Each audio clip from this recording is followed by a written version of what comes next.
आज के वीडियो में हम आपको बताने वाले हैं सदाबहार फूल के कुछ ऐसे उपाय जिन उपायों को यदि आप नवरात्रि पर कर लेते हैं तो फिर कभी आपके जीवन में बहुत सारी समस्याएं स्वयं ही हल हो जाएंगी। जी हां दोस्तों, और आपको बता दें कि सदाबहार का जो पौधा होता है उसके जो फूल होते हैं वो बहुत ही आसानी से आपको प्राप्त भी हो जाते हैं।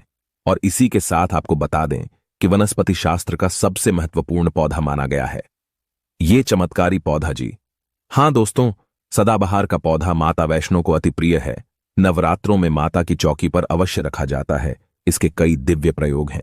इसके साधारण से साधारण उपाय करके लोग अपना भाग्य चमका लेते हैं। मैया की कृपा सदैव उन पर बरसती है। दोस्तों आपको बता दें, जितने भी धनवान व्यक्ति है, जितने भी पैसे वाले लोग हैं, उन सभी के घरों में आपको ये पौधा 100% मिलेगा। और दोस्तों आपको बता दें कि सदाबहार का जो पौधा होता है उसमें कई फूल खिलते हैं।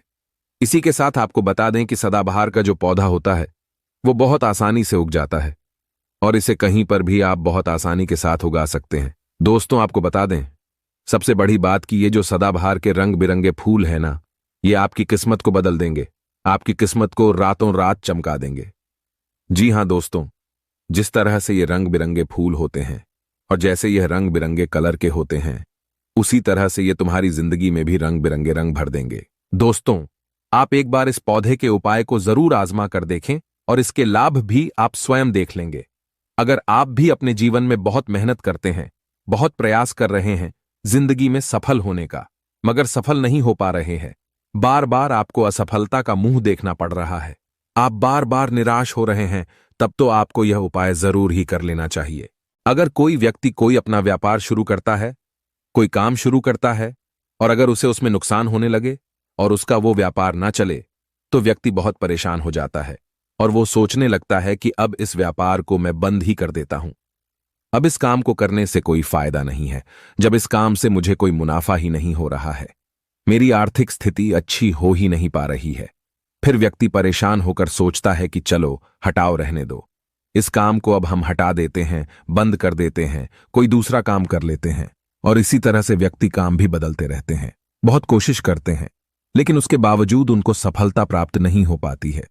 जैसा वो चाहते हैं उनकी मनोकामना पूरी नहीं हो पाती है, उनका व्यापार नहीं चल पाता है। तो अगर आप भी अपने जीवन में कोई व्यापार कर रहे हैं और आपको बार बार उसमें नुकसान देखने को मिल रहा है, या जो भी काम आपने शुरू किया है वो काम आपका नहीं चल पा रहा है, जिस चीज को लेकर आप बहुत ज्यादा परेशान हैं, किसी विशेष क्षेत्र में आपने तैयारी कर रखी है लेकिन उसमें भी आपको सफलता प्राप्त नहीं हो पा रही है, तब आपको सिर्फ एक बार इस उपाय को जरूर करके देखना चाहिए। आप इसके परिणाम और इसके लाभ, इसके चमत्कारी लाभ आप खुद देख लेंगे। इसी के साथ दोस्तों, इस उपाय को वो लोग भी कर सकते हैं जिनके सर पर बहुत ज्यादा कर्जा हो गया है या जिसने किसी से बहुत ज्यादा उधार पैसा ले लिया है और वो उस उधार को चुकाने में सक्षम नहीं है, चुका नहीं पा रहे हैं। लेकिन कभी कभी होता यह है कि व्यक्ति चाहे कितनी भी मेहनत कर ले, उसके बाद उसको सफलता प्राप्त नहीं हो पाती है। और दूसरी तरफ ऐसे भी लोग होते हैं जो दिन रात मेहनत करके धन कमाते हैं, लेकिन उनके हाथ में धन आते ही बहुत तेजी के साथ वो धन उनका चला जाता है। कभी बीमारियों में वो पैसा चला जाता है तो कभी किसी अन्य चीज में वो पैसा उनका चला जाता है। कुल मिलाकर आप कह सकते हैं कि उनका जो धन है वो अच्छे कार्य में कम जाता है, लेकिन बीमारियों में और बुरे कार्यों में ज्यादा उनका वो धन बर्बाद हो जाता है जिसको लेकर वो बहुत परेशान रहते हैं और महीना खत्म होने से पहले ही उन्हें किसी ना किसी से उधार लेना पड़ जाता है। और देखिए, उधार व्यक्ति कभी भी अपनी मर्जी से तो लेता नहीं है। जब व्यक्ति के ऊपर बहुत ज्यादा परेशानी आ जाती है, उसके जीवन में बहुत सारे कष्ट आ जाते हैं, जिसके चलते उस व्यक्ति को अपना घर चलाने के लिए और बहुत सारी आवश्यकताएं ऐसी होती हैं जिन्हें पूरा करना व्यक्ति का दायित्व होता है, जिसके चलते वो किसी ना किसी से पैसा उधार ले लेता है, ये सोचकर कि अगले महीने उस पैसे को मैं चुका दूंगा। लेकिन जैसे ही अगला महीना आता है, समस्याएं और परेशानियां खत्म होने का नाम ही नहीं लेती हैं, जिसके चलते उसके सर पे कर्जा बढ़ता ही चला जाता है और वो उस कर्जे को चुकाने में धीरे धीरे असक्षम होता चला जाता है। उस कर्जे को चुकाने में उसे बहुत दिक्कतों का सामना करना पड़ता है, या कभी कभी व्यक्ति इतना ज्यादा भी कर्ज में डूब जाता है कि उसके बस के बाहर हो जाता है। कर्जे को अपने सर से उतारना, जी हां दोस्तों, तो अगर आपके जीवन में भी ऐसी कोई समस्या है तो आपको ये उपाय जरूर ही कर लेना चाहिए। दोस्तों, हम आपको बताएंगे ऐसे चमत्कारी फूल के बारे में, ऐसे लाभदायक फूल के बारे में जिसका उपाय यदि आप कर लेते हैं तो आप खुद देखेंगे कि कितने ज्यादा चमत्कारी लाभ उस पौधे के हैं। यदि इसका सही प्रकार से उपयोग किया जाए, उपाय किया जाए और भगवान को यह फूल अर्पित कर दिया जाए तो यकीन मानिए आपके जीवन की सारे कष्ट, सारी परेशानियां तो दूर हो ही जाएगी। साथ ही साथ जो भी आपकी मनोकामना है वो बहुत जल्दी पूरी हो जाएगी। इसी के साथ दोस्तों, आपके जीवन में अगर धन से जुड़ी समस्याएं बन चुकी हैं, आपके जीवन में धन आना बंद हो गया है, अगर आप चाहते हैं कि आपके जीवन में, आपके घर में धन की वर्षा होने लगे, तो आपको कुछ भी नहीं करना है। सिर्फ इस पौधे को अपने घर में लेकर आना है।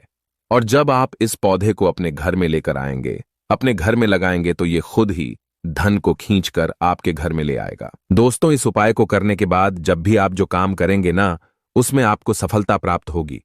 और इस उपाय को करने के बाद यदि आप मिट्टी भी बेचने जाएंगे ना, तो उससे भी आपको कई गुना लाभ प्राप्त होगा। तो आज की वीडियो में हम आपको 3 से 4 उपाय ऐसे बताएंगे जो सदाबहार फूल के ही उपाय है, और जिन उपायों को यदि आप कर लेते हैं तो आपको कई गुना लाभ इन उपायों का मिल जाएगा। तो आपको सिर्फ इतना करना है कि आपको जो भी उपाय हम आपको बताएंगे उन्हें बहुत ध्यानपूर्वक सुनना है और उपायों को अच्छे से समझ के करना है, जिससे कि आपसे कोई भूल चूक ना हो। बिल्कुल अच्छे से आप वीडियो को पूरा देखें और उपायों को तभी करें जब आप वीडियो को पूरा देख लें और उपायों को अच्छे से समझ लें, तभी आपको ये उपाय लाभ देंगे। दोस्तों, इसी के साथ कमेंट सेक्शन में सबसे पहले माता शेरोवाली के लिए जयकारा लगा दें। आप चाहें तो अपने इष्ट देव का जयकारा लगा दीजिए, किसी का भी आप जयकारा लगाएं, लेकिन जयकारा जरूर लगाएं। और अगर आप हमारे चैनल पे पहली बार आए हैं तो चैनल को जरूर सब्सक्राइब कर ले और वीडियो को लाइक जरूर कर दे। तो चलिए जल्दी से हम आपको बता देते हैं कौन कौन से हैं वो उपाय। देखिए, ये तो आप सभी जानते हैं कि संसार में बहुत तरह के वृक्ष पाए जाते हैं और सभी वृक्षों का अलग अलग महत्व होता है। उन्हीं में से कुछ पेड़ पौधे, कुछ वृक्ष ऐसे होते हैं जो देवी तुल्य होते हैं। मतलब कहने का है कि जिन्हें देवी का दर्जा प्रदान किया गया है, जिन्हें देवताओं का दर्जा प्रदान किया गया है। जैसा कि आप जानते हैं, तुलसी का पौधा हो गया, पीपल का वृक्ष हो गया, बट वृक्ष हो गया, ये सभी बहुत पूजनीय पौधे माने गए हैं। तो आपको बता दें कि कुछ वृक्ष ऐसे होते हैं जिनमें दैव्य शक्ति होती है, जिनके अंदर बहुत अलौकिक चमत्कार होते हैं। अगर बात कर ले पीपल के पेड़ की, तो उसमें साक्षात श्री हरिविष्णु का वास माना गया है और समस्त देवी देवताओं का वास भी पीपल के पेड़ के अंदर माना जाता है। और अगर हम बात करें समी के पेड़ की, तो समी का जो पेड़ होता है उसे शनिदेव की तरह ही देखा जाता है। कहा जाता है कि शनिदेव का उसमें वास होता है। और अगर बात करें आंखड़े के पेड़ की, तो यानी कि हम जब आंखड़े का पेड़ देखते हैं, उसे निहारते तो ऐसा लगता है कि गजानन को हम निहार रहे हैं। बेल का पेड़ हो गया, जो कि बहुत ही पूजनीय है, ये आप भी जानते हैं। तो आपको बता दें कि हर पेड़ की अपनी अपनी दिव्य शक्तियां होती हैं, अपने अपने लाभ और अपने अपने चमत्कार होते हैं। अब मान लीजिए किसी भी पेड़ की जिनमें दैवीय शक्ति होती है, उनमें से किसी भी पेड़ की यदि हम सही प्रकार से पूजा कर लेते हैं, अच्छे से उपायों को कर लेते हैं, तो यकीन मानिए आप अपने जीवन की समस्त समस्याओं से छुटकारा पा सकते हैं और आप अपने जीवन में जो चाहे वो पा सकते हैं। बड़ी से बड़ी मनोकामना भी आप अपनी पूरी कर सकते हैं। और अगर हम बात करें सदाबहार के फूल की, तो सदाबहार एक ऐसा फूल है जो सदा खिलता रहता है, हमेशा ये खिला रहता है। इसी कारण इसे सदाबहार का फूल भी कहा जाता है। और इसीलिए दोस्तों, ये जो सदाबहार का फूल है, ये सदा के लिए आपके भाग्य को चमका सकता है, आपकी किस्मत को बदल सकता है। तो इस फूल के बहुत सारे लाभ, बहुत सारे चमत्कार है। हम आपको बहुत ही सरल शब्दों में बताने का और समझाने का पूरा प्रयास करेंगे, जिससे कि आपको किसी समस्या का सामना ना हो। आप उपायों को बहुत अच्छे से समझ के अच्छे से कर सकें। आप चाहें तो इनको लिख भी सकते हैं और आप चाहें तो हमारी वीडियो को दोबारा भी देख सकते हैं, आपको उपाय अच्छे से समझ आ जाएंगे। तो देखिए, अगर बात करें सदाबहार के फूल की, उस पौधे की, तो सदाबहार के 2 रंग के फूल होते हैं। एक फूल होता है सफेद रंग का और वहीं दूसरा जो फूल होता है वो होता है गुलाबी रंग का। आपने देखा भी होगा, हल्का गुलाबी रंग का वो फूल होता है। तो आपकी जानकारी के लिए बता दें कि सफेद रंग का जो सदाबहार का फूल होता है वो माता लक्ष्मी को प्रसन्न करने के लिए बहुत ही कारगर फूल है। बहुत ही ज्यादा माता लक्ष्मी को वो फूल पसंद है। और गुलाबी रंग का जो सदाबहार का फूल होता है वो भी माता लक्ष्मी को अति प्रिय होता है, क्योंकि गुलाबी रंग तो माता रानी का सबसे ज्यादा प्रिय रंग है।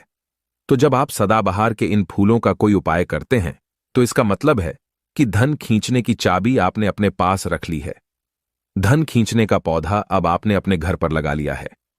इसी के साथ दोस्तों आपको बता दें कि शिव जी को सफेद रंग का जो सदाबहार का पुष्प होता है, जो फूल होता है, शिव जी को सफेद रंग का सदाबहार का पुष्प बहुत ज्यादा प्रिय होता है।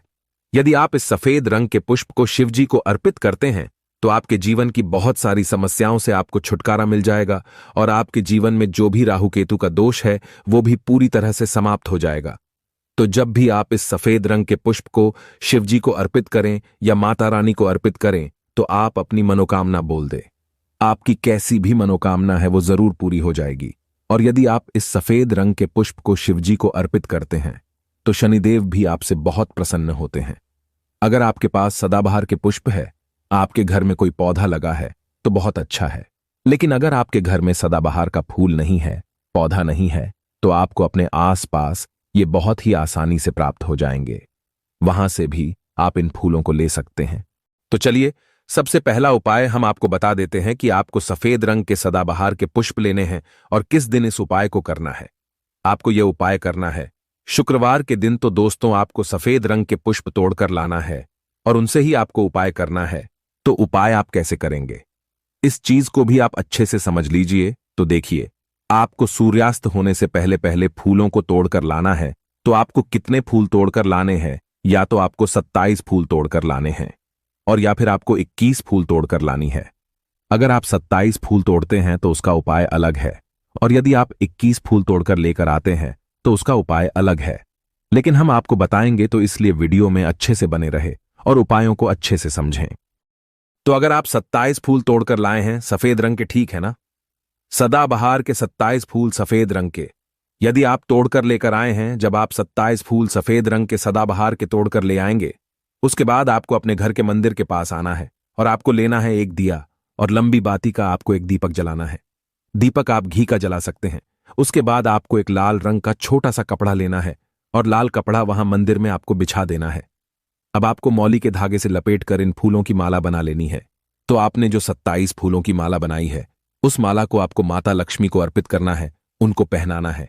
लेकिन जब आप ये माला पहनाएंगे, उससे पहले आपको 27 बार लक्ष्मी मैया के किसी भी मंत्र का जाप करना है। अगर आपको कोई मंत्र याद नहीं है तो आप बहुत सीधा सरल सा मंत्र ओम महालक्ष्मी नमः, इस मंत्र का 27 बार जप कर ले। उसके बाद आप माता रानी को ये माला अर्पित कर दें।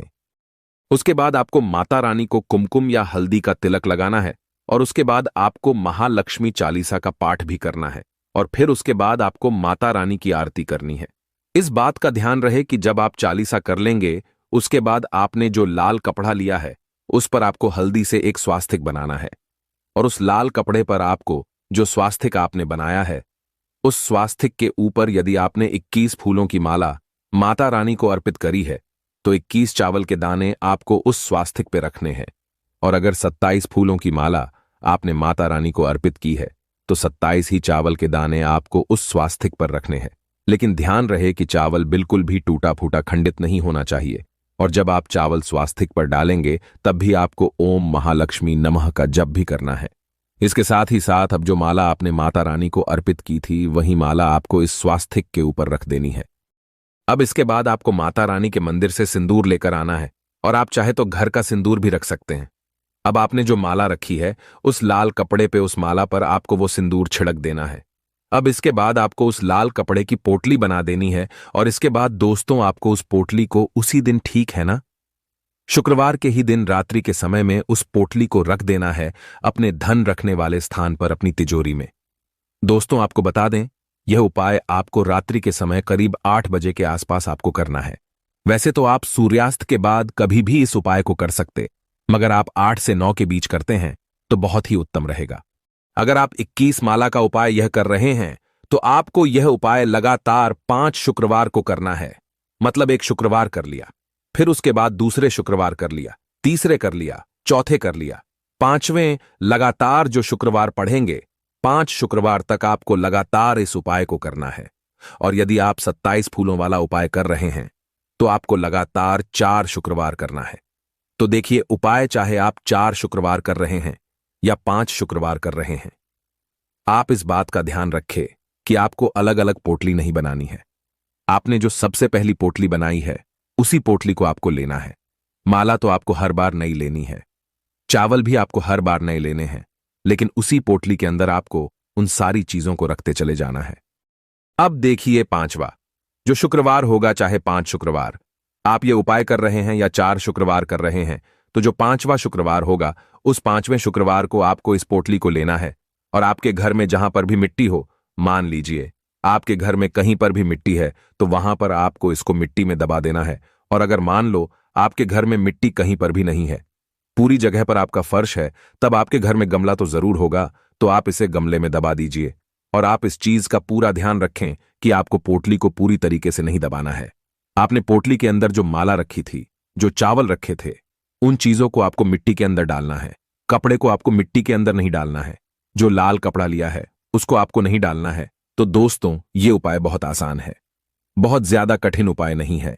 और यदि आप इस उपाय को कर लेते हैं, फिर आपके जीवन में धन से जुड़ी जो भी समस्या है वो तो समाप्त हो ही जाएगी। आपके जीवन में धन आने के बहुत सारे मार्ग भी खुल जाएंगे, बहुत सारे रास्ते आपके जीवन में खुल जाएंगे जहां से आपको धन प्राप्त होता रहेगा। और जो धन आपको प्राप्त होगा उसमें निरंतर आपको वृद्धि भी देखने को मिलेगी। और आपको बता दें, इस उपाय को करने से आपके घर में स्थिर लक्ष्मी का वास होगा। तो देखिए, यदि आप 5 शुक्र वाला उपाय कर रहे हैं, 5 शुक्रवार वाला, तब तो आपको छठे दिन यह प्रक्रिया करनी है, छठे शुक्रवार को। और यदि आप 4 शुक्रवार वाला उपाय कर रहे हैं, तो आपको 5वें शुक्रवार वाले दिन इस प्रक्रिया को करना है। ठीक है ना? इस बात को आप पूरी तरह से समझ लीजिए। तो दोस्तों, ये तो था पहला उपाय जो हमने आपको बताया। बहुत सरल शब्दों में हमने बताने का पूरा प्रयास किया है। अगर आपको फिर भी समझ में नहीं आया है, तो आप कुछ भी हमसे कमेंट सेक्शन में पूछ सकते हैं। तो अगर आपने अभी तक हमारी वीडियो को लाइक नहीं किया है, तो गाइस प्लीज वीडियो को लाइक कर दीजिए और कमेंट सेक्शन में जयकारा जरूर लगा दीजिए। तो चलिए अब बात कर लेते हैं दूसरे उपाय की। अगर मान लीजिए आपकी कोई विशेष मनोकामना है और आपकी कोई मनोकामना आप चाहते हैं कि पूरी हो जाए, और बहुत लंबे समय से, बहुत ज्यादा वक्त से आपकी वो समस्या बनी हुई है, आपकी कोई मनोकामना है जो पूरी नहीं हो पा रही है, तो आपको यह सरल सा उपाय जरूर कर लेना चाहिए। चाहे आपकी कैसी भी मनोकामना हो, जैसे मान लीजिए आपके जीवन में संतान सुख आपको प्राप्त नहीं हो पाया है और आप चाहते हैं कि आपको संतान की प्राप्ति हो जाए, या फिर आप एक अच्छे जीवन साथी की कामना करते हैं, आपके विवाह से जुड़ी कोई समस्या है, धन से जुड़ी कोई समस्या है। कहने का मतलब है कि हर प्रकार की समस्या का उपाय है। ये एक छोटा सा उपाय, तो दोस्तों ये उपाय बहुत ही ज्यादा खास उपाय है। क्यों? क्योंकि ये आपकी हर प्रकार की समस्या को समाप्त करता है और आपकी जो भी मनोकामना है उसे पूरी करता है। इसलिए यह उपाय बहुत ही ज्यादा खास हो जाता है, इसका महत्व बहुत ज्यादा बढ़ जाता है। तो इस उपाय को करने के लिए आपको लेने हैं सदाबहार के 9 गुलाबी रंग के फूल। ठीक है ना? हम आपको फिर से बता देते हैं कि सदाबहार के गुलाबी वाले फूल आपको 9 लेने हैं, और इसी के साथ आपको तांबे के पात्र में, तांबे के लोटे में जल लेना है और यह उपाय करना है। आपको सोमवार के दिन तो यह उपाय आपको सुबह के समय करना है। सुबह जल्दी उठकर स्नान आदि करने के बाद आपको स्वच्छ वस्त्र धारण करने हैं और तांबे के लोटे में आप पूरा जल भर लीजिए और उस तांबे के लोटे में आप उन फूलों को डाल दीजिए जो 9 फूल आपने लिए हैं, गुलाबी रंग के सदाबहार वाले फूल। और उसके बाद आपको शिवजी के मंदिर में जाकर, शिवालय में जाकर ओम नमः शिवाय इस मंत्र का जाप करना है पूरे 108 बार। और आपको बता दे, आप श्री शिवाय नमस्तुभ्यं इस मंत्र का जब भी कर सकते हैं, तो आपने जो जल लिया है और जो फूल उसके अंदर डाले हैं, वो दोनों आपको शिवलिंग पर अर्पित कर देने हैं, चढ़ा देने हैं। और ऐसा करते समय जब आपकी जो भी मनोकामना है उसको आप बोल दीजिए। यह उपाय यदि आप कर लेते हैं तो आपकी कितनी भी बड़ी मनोकामना हो, चाहे कैसी भी समस्या हो, वो समाप्त हो जाएगी और आपकी मनोकामना पूरी हो जाएगी। चाहे जैसी भी आपकी मनोकामना हो, संतान से जुड़ी हो, व्यापार से जुड़ी हो, धन से जुड़ी हो, स्वास्थ्य से जुड़ी हो, कैसी भी आपकी मनोकामना हो। दोस्तों आपको बता दें, यह उपाय जो व्यक्ति करता है उसके जीवन में चाहे जैसा भी दोष हो, कोई भी वास्तु दोष हो, कोई भी कुंडली दोष हो, वो पूरी तरह से समाप्त हो जाता है। और दोस्तों आपको बता दें, यह उपाय करना है आपको 5 सोमवार लगातार। ठीक है ना? जब आप पहले सोमवार करेंगे, उसके बाद दूसरे सोमवार, तीसरे सोमवार, चौथे सोमवार, 5वें सोमवार, 5 सोमवार आपको लगातार करना है। बीच में गैपिंग नहीं करना है आपको। ठीक है ना? गैप नहीं देना है। दोस्तों बात करते हैं कि यदि आपने यह उपाय सोमवार के दिन सुबह के समय किया है और 9 से 10 के बीच किया है, तो आपको हर सोमवार को वैसे ही करना है जैसे आपने पहले सोमवार को किया है। इस चीज को आप विशेष करके ध्यान रखें तो दोस्तों, यदि आप इस उपाय को कर लेते हैं तो आप अपनी कैसी भी मनोकामना पूरी कर सकते हैं। इन छोटे सरल से उपायों को करके आपको अपने मन में पूरी सच्ची श्रद्धा और पूरा विश्वास होना चाहिए, तब ये उपाय असर करते हैं। दोस्तों, आज की वीडियो में बस इतना ही। मिलते हैं आपसे एक नई वीडियो के साथ। अगर आपने अभी तक जयकारा नहीं लगाया है तो कमेंट सेक्शन में जयकारा जरूर लगा दीजिए। जयकारा लगाने से आपकी जो भी मनोकामना है वो बहुत जल्दी पूरी होती है। और साथ ही वीडियो को लाइक जरूर कर दीजिए। हमारे चैनल पर पहली बार आए हैं तो सब्सक्राइब करना ना भूलें। मिलते हैं एक नई वीडियो के साथ। हर हर महादेव, जय शिव शंभू।